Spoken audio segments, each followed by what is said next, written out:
বাসায় মেহমান আসলে এভাবে মাছ রান্না করে দিবেন, দেখবেন মাংস থেকে মাছই বেশি পছন্দ করে খাচ্ছে। তাছাড়া এই মাছটা এভাবে যদি রান্না করা হয়, সাদা ভাত, পোলাও অথবা খিচুড়ির সাথে খেতে অনেক ভালো লাগে। আশা করি আজকের রেসিপি আপনাদের সবার ভালো লাগবে, আর নতুনদের তো অনেক কাজে লাগবে, তাই ভিডিওটা অবশ্যই শেয়ার করে রেখে দেবেন। এতে করে যখনই আপনি এই রেসিপিটি করতে যাবেন তখন তো একটু দেখে নিতে পারবেন। আজকের রান্নার জন্য একটু মশলা বেটে নেব। তার জন্য এখানে নিয়েছি 2 টেবিল চামচ পরিমাণ লাল সরিষা, চাইলে হলুদ সরিষাও নেওয়া যায়। সাথে দিয়েছি 2টা কাঁচামরিচ, তার সাথে 3টা কাজু বাদাম দিয়ে একেবারে মিহি করে বেটে নেব। চাইলে আপনি ব্লেন্ডার জারেও এটা ব্লেন্ড করে নিতে পারেন। এবার মাছটা ভাজার জন্য চুলায় একটা প্যানে 1/4 কাপ পরিমাণ রান্নার তেল দিয়ে দেব। তেলটা খুব ভালোভাবে গরম হয়ে গেলে এবার এর মধ্যে দিয়ে দেব আগে থেকে লবণ হলুদ মেখে রাখা কাতলা মাছ। আর হ্যাঁ, মাছ ভাজার আগে তেলটা কিন্তু অবশ্যই খুব ভালোভাবে গরম করে তারপর মাছ দিবেন, তা না হলে কিন্তু প্যানের সাথে মাছ লেগে যাবে। তো 5-6 মিনিট সময় নিয়ে মাছটা একদম লাল লাল করে ভেজে নেব। এই তো লাল লাল করে যখন মাছটা ভাজা হয়ে গেছে, এবার তো তেল ঝরিয়ে একটা পাত্রে তুলে নেব। আমার ছেলে খুব একটা মাছ খেতে চায় না, আমি মাঝে মধ্যে এভাবে রান্না করি, ও অনেক পছন্দ করে খায়। বাকি তেলের মধ্যে দিয়ে দিলাম তেজপাতা আর আধা চা চামচ পরিমাণ গোটা জিরা ফোড়ন।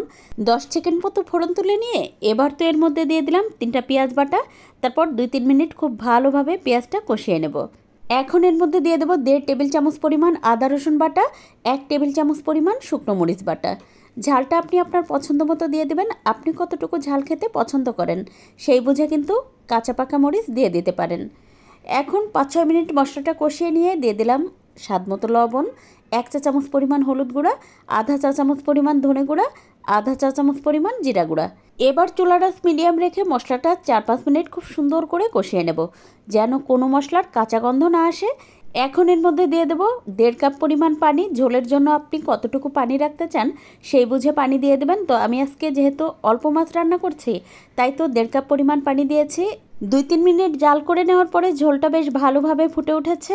এই পর্যায়ে দিয়ে দিলাম আগে থেকে ভেজে রাখা মাছ, আর দিয়ে দেব আগে থেকে ওই যে সরিষাটা বেটে রেখেছিলাম সেটা।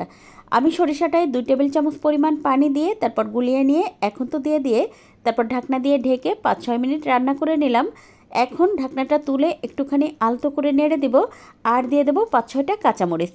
ঢাকনা দিয়ে আরও 3-4 মিনিট রান্না করে নেব। আর নিশ্চয়ই দেখেই বুঝতে পারছেন ঝোলটা বেশ খানিকটা পরিমাণ শুকিয়ে গেছে। তো আমি আজকে মাখা মাখা ঝোল রাখবো, তাই কিন্তু আমি এতটুকু পরিমাণ করে নামিয়ে নেব। এখন তো নামানোর আগে দিয়ে দিলাম বেশ খানিকটা পরিমাণ ধনেপাতা কুচি, আর 1 মিনিট মতো রান্না করে নিয়ে চুলা বন্ধ করে দেব। ধনেপাতা দিয়ে ঢাকনা দিয়ে ঢেকে রেখে দেবেন, এতে করে ধনেপাতার যে ঘ্রাণটা সব কিন্তু মাছের মধ্যে খুব ভালোভাবে ছড়াবে। তো এই তো দেখতেই পাচ্ছেন আমার তো মাছ রান্না করা হয়ে গেছে। আর এভাবে যদি আপনি মাছ রান্না করে কোনো মেহমানকে খাওয়ান, দেখবেন মাংস ছেড়ে মাছই অনেক বেশি পছন্দ করে খাচ্ছে। আজ এ পর্যন্ত, কাল আবার নতুন কোনো ভিডিও নিয়ে দেখা হবে ইনশাল্লাহ।